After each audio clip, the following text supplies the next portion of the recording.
Hello and welcome to What the Tech from Boast AI, where we talk with some of the brilliant minds behind new and exciting tech initiatives to learn what it takes to tackle technological uncertainty and eventually change the world. Today, I'm thrilled to welcome to the show Kris McCarthy, co-founder and CEO of FanSaves.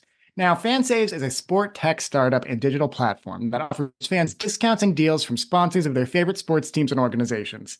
They provide partners with unlimited digital sponsorship inventory that is trackable through the FanSaves backend dashboard. Their product is unique in that it offers partners a true turnkey perk that can be added to their membership benefits while being fully integratable into team websites and mobile apps.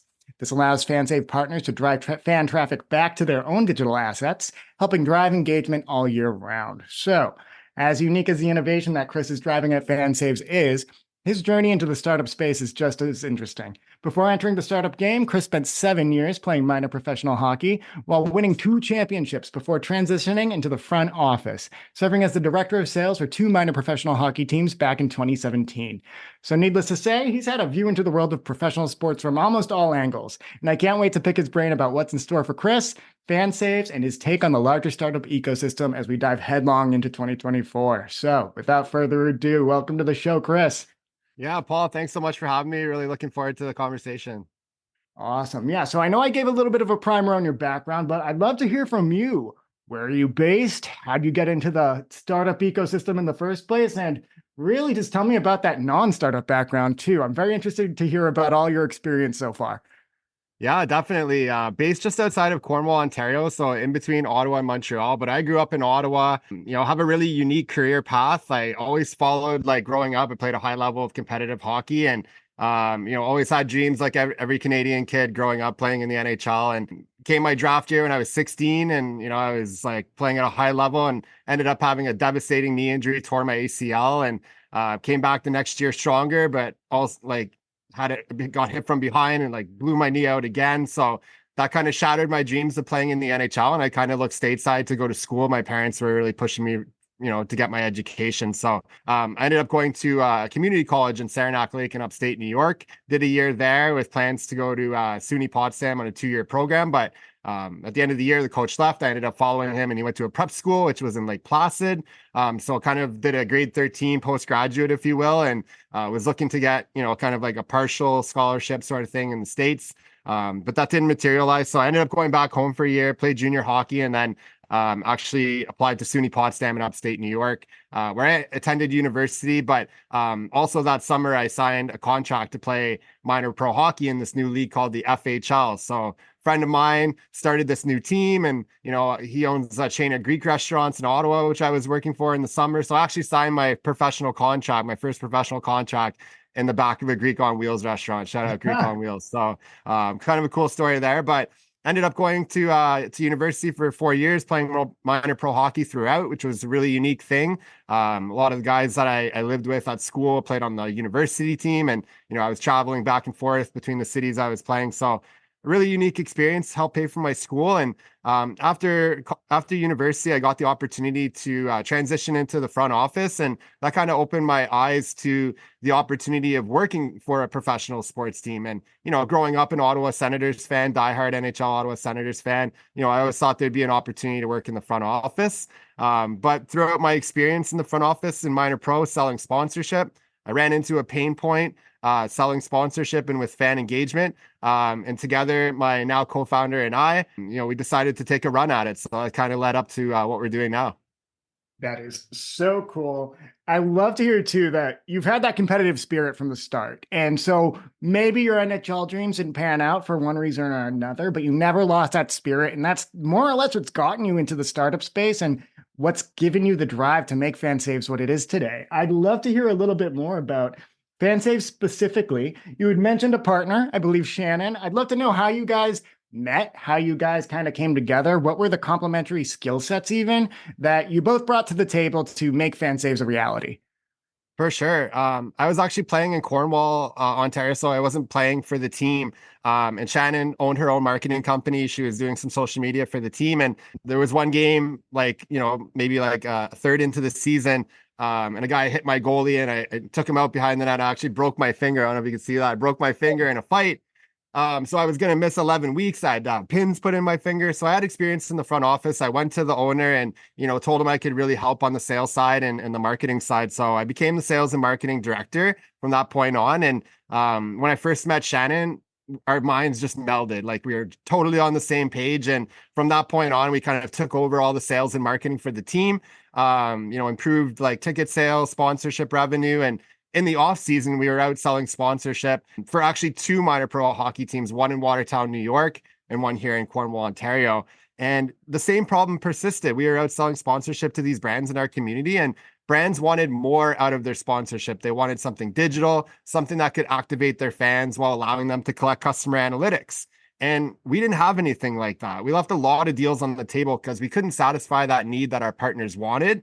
And we had brands like Boston Pizza, like giving us boxes of paper coupons, and they were a nightmare to hand out, Little Caesars in Watertown. So, we looked at this issue. We're like, paper coupons can't track data. They're costly to produce. They're a nightmare to distribute. Challenges that are associated with paper coupons and traditional redemption methods. So, talking to a lot of our like businesses and community and our partners, we said, I think there's something here. And when we looked elsewhere in the industry, we found so many teams had the same problem. So both having like that entrepreneurial mindset, we said, let's take a run at this. I think there's something here. And 7 years later, we're working with teams in over 24 leagues across North America, just partnered with NASCAR, recently backed by Comcast, NBC, and just on this incredible startup journey. So I'm so fortunate that I've got Shannon as my co-founder. We, as you mentioned, we really complement each other's skills. And we're both so passionate about the business. So I think that's been a big thing that's really helped drive our success to date. Yeah, that is awesome. I think you've hit on a few key things too that I'd like to just pull a thread on. So that point about too how like you had signed your deal in the back of a Greek restaurant. It's so funny in the startup space because a lot of the times founders and their teams that they get together with, it is all about who you know. But then there's a flip side of that coin too, which I think is more speaking to your and Shannon's relationship. Whereas you might have an idea, but you really got to look outside of the folks that maybe have been swimming in your circles the whole time to uncover that talent that's really going to bring your startup to the startup space. Get it from that idea phase into actually being something that will be in market, that will get revenue, that will get users. And it's not just theoretical what you can do, you're actually making a material impact. So it's great that you've had experience in kind of both of those realms, because I think some founders, they get very comfortable just sticking within, again, their crew or their circles that they know. And you got to have imagination, and you also got to, again, have that energy and bravery. I mean, you're starting something new. You don't know the success. Even if there is a acute challenge that is across the industry, you got to be brave and you got to take some risks to get in there. So I'm glad that you and Shannon found each other. I'm also really glad to hear that it sounds like the best is yet to come with this NASCAR sponsorship, with Comcast backing you. That is all fantastic. I'd love to know now the platform itself. If you could tell me a little bit about what makes this such a unique innovation and how you guys are actually making such an impact that you are today.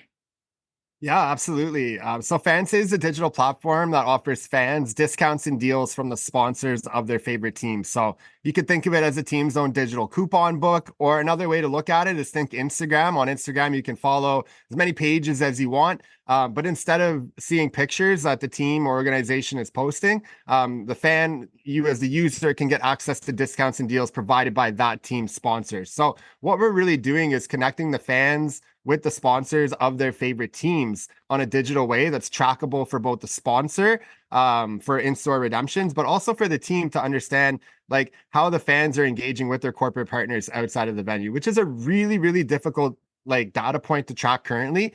Teams are able to pull from social media metrics, eyeballs from in venue, but it's very difficult to actually prove that they drove business into their sponsors' establishments because of their partnership. So we track that ROI at the point of purchase, and that's what a really big part of our business is. During the pandemic, we actually did a research study, and we found that 40% of sports fans surveyed were more likely to support a business if they knew they were a sponsor of their favorite team. Yet 90% of sports fans couldn't name more than 5 of their favorite team sponsors. So that's a big problem for teams and for the brands that sponsor these teams. Like if the team's fans don't know who the partners are outside of the venue, they're much less likely to actually engage with them. And that's where we come in, not only informing the fans who those sponsors are through our platform, but incentivizing them to engage with them through discounts and deals. Absolutely. And I think there's actually even more to that too, like just a discovery. For instance, I was looking at FanSaves. I think I had mentioned this previously. I'm from the Boston area. We're a big sports town. I looked at what local teams were working with FanSaves. I wasn't even fully aware that we had a minor league rugby team in my backyard. My mom lives outside of Quincy. That's where they are based. And I'm just looking. My sister played rugby in college. I love watching rugby. I had no idea I could go watch it live, let alone I could go to the gym at a 25% discount because they partner with that rugby team. And I have so many more access points too. I was just thinking this would have been great before Christmas, but I digress. So that function was one thing that I found super useful. I actually found out about a sports team here that I didn't know that we had, and I would love to go support them. So I think that's another one. And then even your point about attribution. Love that you guys conducted that study. And I think it's a pain point across industries, not even in just the sports sector. I'm in marketing. You know this. Attribution is probably the hardest thing to tie back to, and being like, okay, who took advantage of this program? When it's paper, coupons, you really can't track that. Now, I did want to dive into a little bit about how the mission has evolved. Just what have been some of the changes to FanSaves since you started 7 years ago and today? And I know we had talked about some of the future facing things, but allude to that too. What else is on the roadmap for your evolution? Yeah, it's we're gearing up for a big sales year. We more than doubled our sales year over year from last year, and 2022 is really our first sales year. So really excited about that. And the sports industry is a really relationship based industry. There's a lot of like sports business events, sports tech events, and so one thing that Shannon and I pride ourselves on is showing up, and we always have. Going to a lot of these events, meeting people in person, having a drink, and just like building that relationship in person goes such a long way rather than like trying to get to know someone over a 30-minute Zoom call or that's something that on my side of the business as the co-founder, I manage the sales, business development and strategy of the company. So that's something I'm really passionate about. Like my two biggest passions in life are business and sports. So I'm super grateful that I get to combine both of those on a daily basis. But we have big plans for the platform. One of the big pieces of innovation that we're working on right now that we'll be launching in Q2, Q3 is connecting the sponsors with teams that we're working with. So right now we have 1,500 brands, both national and local,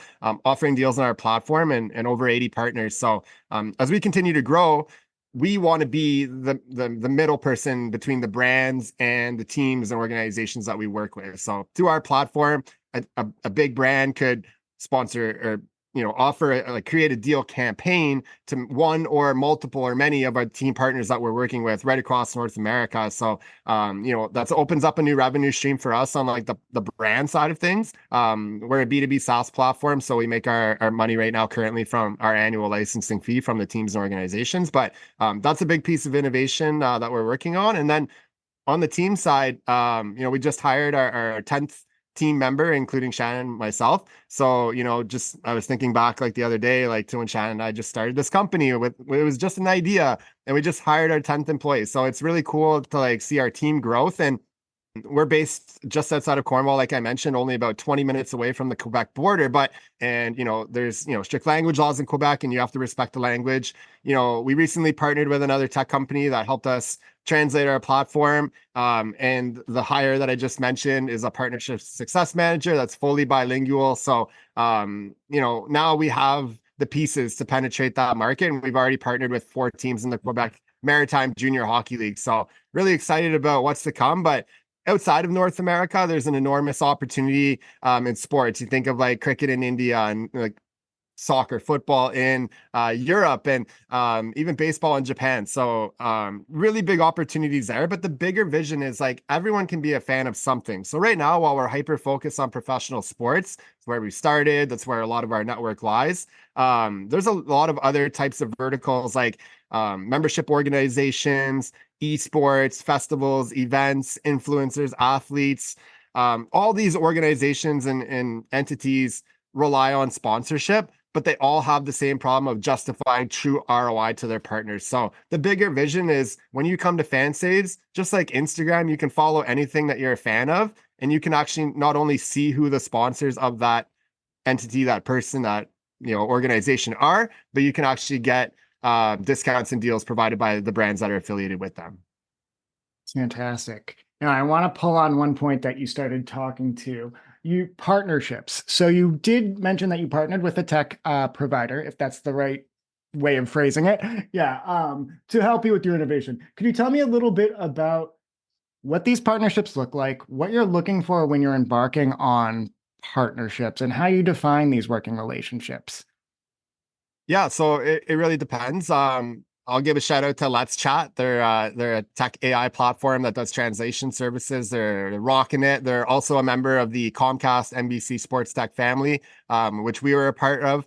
So a great tech partner there. But we also have some really other great tech partners in the sports tech space. Another great company I'll give a shout out to is Vozi. They do mass SMS texting campaigns. They work with so many major and minor teams across professional sports. Another great one is Dash fan engagement platform. They do like digital jersey auctions and other great activations through their platform. So complementary to what we're doing, but also a lot of mutual clients. So we're able to work with each other, help make introductions for each other, and just open up doors where we can. So we see each other at a lot of the same events. We were just in Savannah, Georgia recently this past weekend at the ECHL All-Star game. And it's super great to catch up with these people every time we see them. And we're all on the same journey, and we're, facing similar challenges. So, not only is it great to see them succeeding, but it's also great to, be able to talk about those challenges and kind of work them out together. So those are partnerships on like the tech side. And then,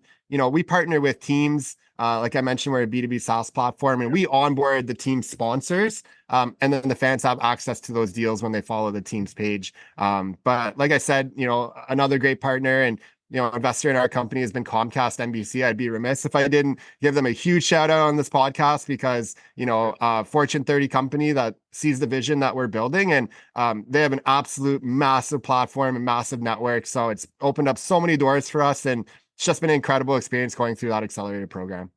That is so cool. So actually, that was going to be my next question. Talking a little bit about your funding without giving away too much, I'd love to know about how you guys have been funding your innovation to date. You had mentioned earlier, 2022 has kind of been your first sales year officially, but you guys started 7 years ago and you've been building a really cool product in the meantime, and you haven't lost steam. So what has gone into kind of, if not bootstrapping, just making sure that you have everything you need to achieve the growth you want?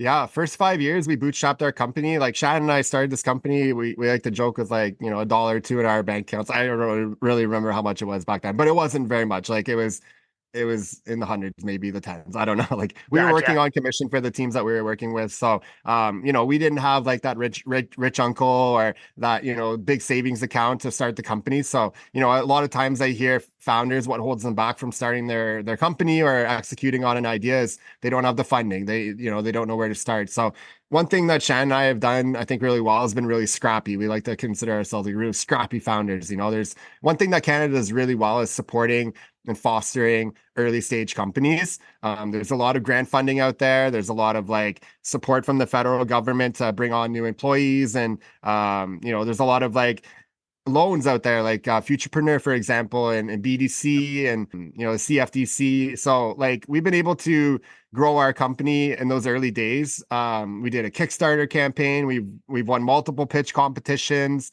Even got like a small line of credit from my dad, like all these things we had to do to be really scrappy to reach our vision that we always had. And then in 2023, at the beginning of 2023, 2022, sorry, we got investment from a family office here in the Cornwall area. And so they came across us because we're also a part of Invest Ottawa Accelerator based out of Ottawa. They've been amazing and helped us grow as well too. But Shannon was asked to speak on a panel. She, talked about her experience and growing up in Cornwall and starting a company there. And one of the a founder that was in the attendance, her family was a part of a family office. So she reached out to Shannon. Shannon gave her some tips and things like that. And it ended up turning into a conversation about investment. So, they were looking to invest in like a female founded company in the Eastern Ontario region. And it just happened to be that we were that. So what I would say also is like if you don't put yourself out there, there's less opportunities for you to be discovered. And like I mentioned earlier, we show up and we always say yes to opportunities that really make sense to us. So getting that family office to invest as our pre-seed investors was huge for us. Allowed us to really grow over the last 2 years and increase our annual recurring revenue. And then we applied to the Comcast Sports Tech Accelerator. And out of 920 applications from across the world, we were selected as one of 10 sports tech companies to be accepted into the program and the only Canadian company out of the 10. So that was something that we were really proud of. And now to have Fortune 30 company on our cap table not only gives us like a huge amount of confidence as founders, but when we're pitching to other investors, like we've got that card in our hand that we can drop, and it's like instant credibility and such a huge network. They've been such great mentors to us, and all the other companies that have gone through the program over the past 3 years it's been in existence as well. Really great peer opportunities to, again, like I mentioned, connect with other founders, share challenges, have them on our podcast as well. And just, we're all on the same journey, but different paths. So I cannot say enough good things about them. I would scream it from the mountaintops. Comcast has been incredible.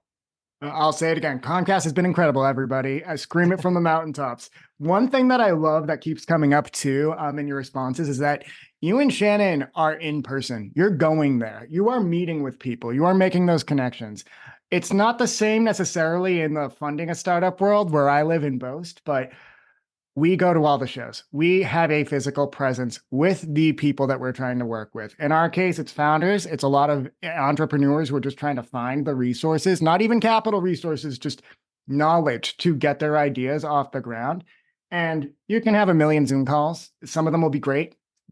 Email chains, same. A lot can be learned there. But when you're in person on the floor, even if it's at like the Eaton Center and it's a huge Elevate festival or something like that, you're going to learn so much, and you're also just going to make a more memorable connection, and you're going to find people like those family offices who want to invest in some really cool innovation. I mean, it happens organically there. I can't emphasize enough. We were on a road show over the course of the summer. I was exposed to more people than I had in my entire career who I feel like we could really work together and make an impact. And I think that's an amazing strategy specifically for FanSaves too. And I love that you guys are doing that. Another point I want to bring back too is you had mentioned you guys are scrappy. Absolutely. But you're also being very smart and very tactical here. Like you had said, the Canadian government has so much funding they want to put into innovation. Of course, there's a lot of politicking that goes on and a lot of election cycles and promises made and things like that. But by and large, I am so blown away from my seat here in Boston at how much Canada is giving to founders to help fuel their innovation. You had mentioned Futurepreneur, you had mentioned a few of the programs, but even just like the IRAP program as a baseline, huge. That is fantastic. We have SBIR here in the States. They're not a one-to-one necessarily, but it's just so supportive in a way that I don't think I've been exposed to elsewhere. And even those accelerators and incubator programs that you had mentioned, I met a lot of the folks from Invest Ottawa up at SAS North a few months ago. It's January. Wow. So I met them. Such great and such supportive folks. And I think it's a combination, again, of that kind of just hunger and real like energy that I think is seen within the athlete world and also within the entrepreneur world. But also it's something uniquely Canadian. The community really, really likes helping each other out up there. And it's fantastic. I can't not give a shout out to the Shred program. Obviously, that's both bread and butter. But I mean, what's so awesome about that, and I'm not going to throw shade to the US because we also have an R&D tax program, but it is money that innovators are spending themselves, and they deserve to recoup, to double down on that innovation, and to literally just put back in. You'll get even more shreddable activities by taking advantage of Shred. It's a virtuous cycle. So that's just some advice to founders out there too. Whether or not you're taking advantage of the Shred program today, it is something I can't recommend higher enough. It's going to play at a different stage in your startup life cycle than the grant programs will. You do have to kind of take advantage of those grants, I think, at the start to get off the ground, but all of it is there. And to your point earlier, you got to be scrappy and you got to just go for it. Similarly with the Comcast Accelerator too, go for it. Don't leave any stone unturned here. It's important to you and you want to get that funding.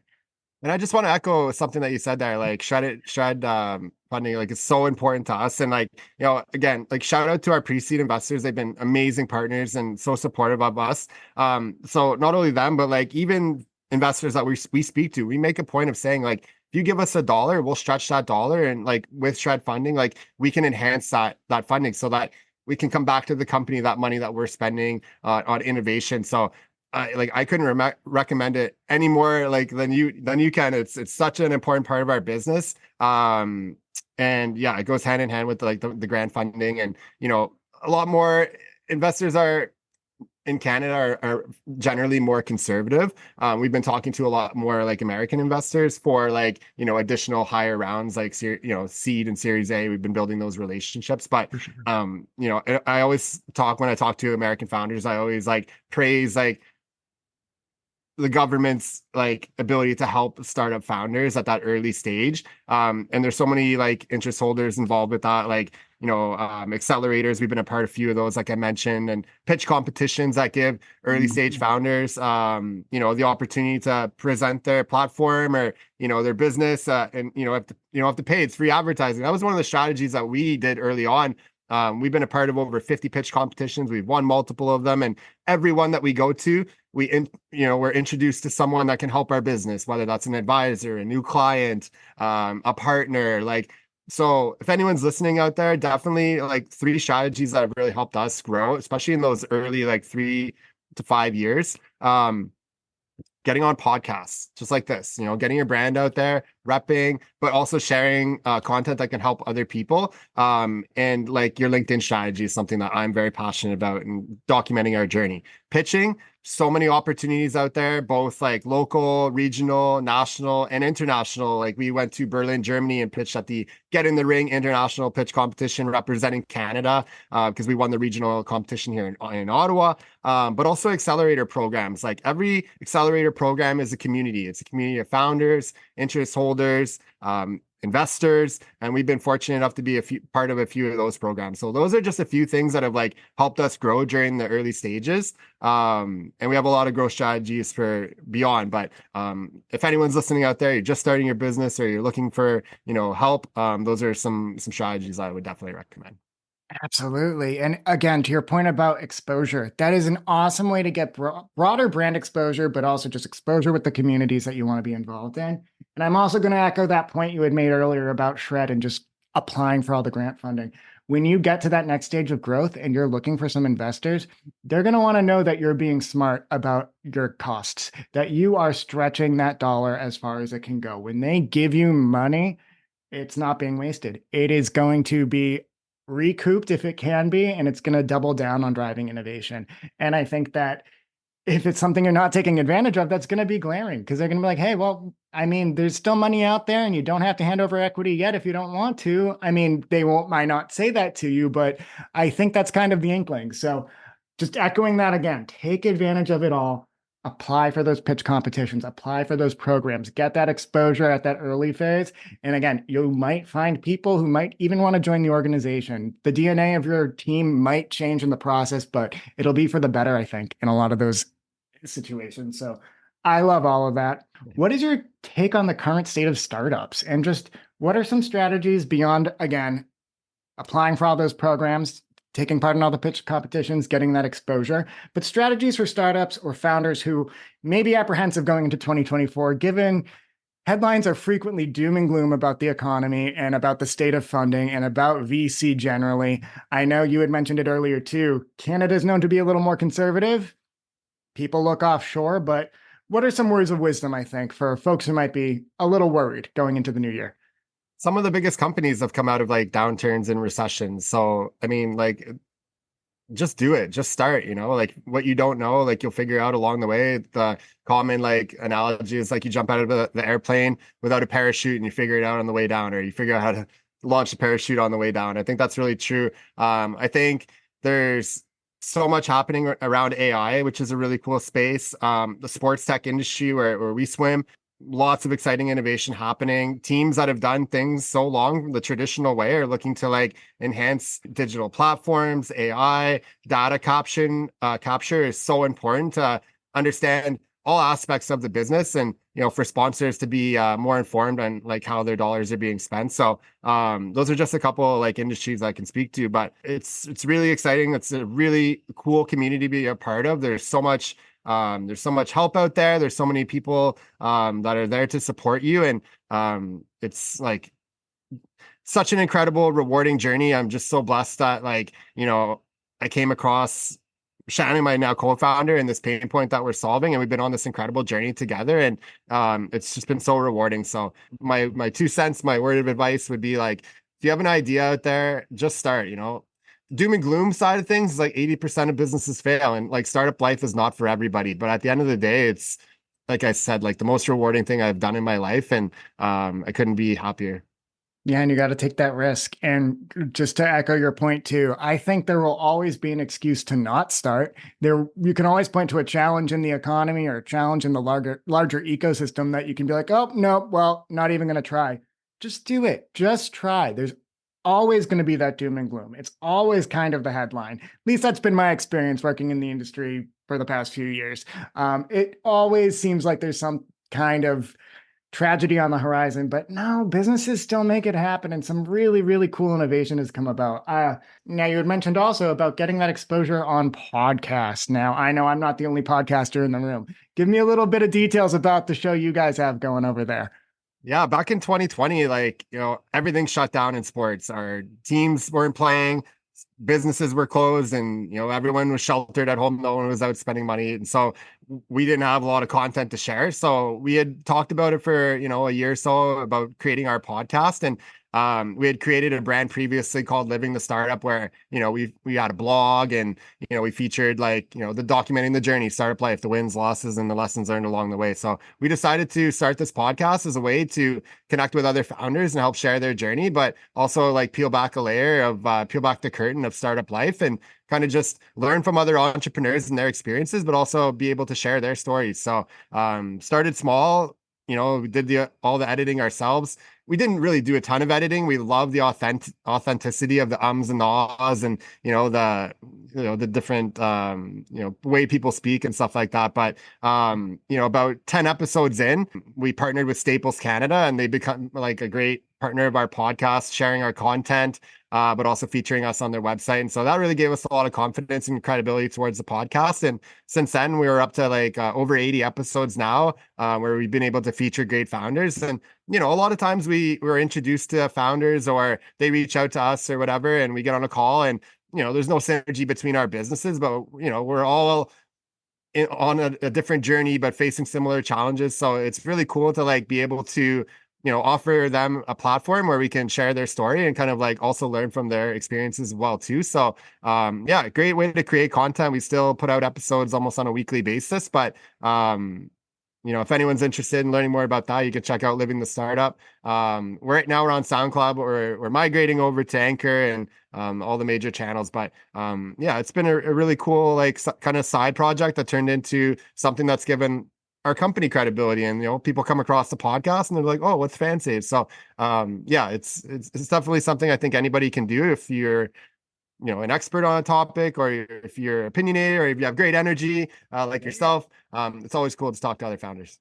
Absolutely, Kris. Yeah, I'm going to say it again. Anyone listening to this podcast will want to listen to Living the Startup. It's some inspiration that we got when we embarked on What the Tech to begin with. So I can't thank you enough for joining us for this episode and for coming onto our show. But again, all of our audience, there are so many resources that you can find over on that feed. So I'll be sure that there is a link in the show notes too for everybody to subscribe. But Kris, this has been fantastic. I cannot thank you enough. No, time flies when you're having fun. Exactly. If anyone wants to learn more about my story, or, I'm always happy to talk to other founders or students and kind of give them my perspective and experience on our journey. Connect with me on LinkedIn, very active on the platform and pushing out content. But if you want to check out FanSaves, fansaves.com, we're on all the social platforms, and download the app if you want to check out some sports teams in your area. Awesome stuff. I love it, Kris. Yeah, thank you so much for joining us on the show. Again, I'll make sure there's links to everything that Kris just mentioned in the show notes too. But I'm so excited for what FanSaves is going to be up to in 2024, and can't wait to watch along. And again, listen on Living the Startup.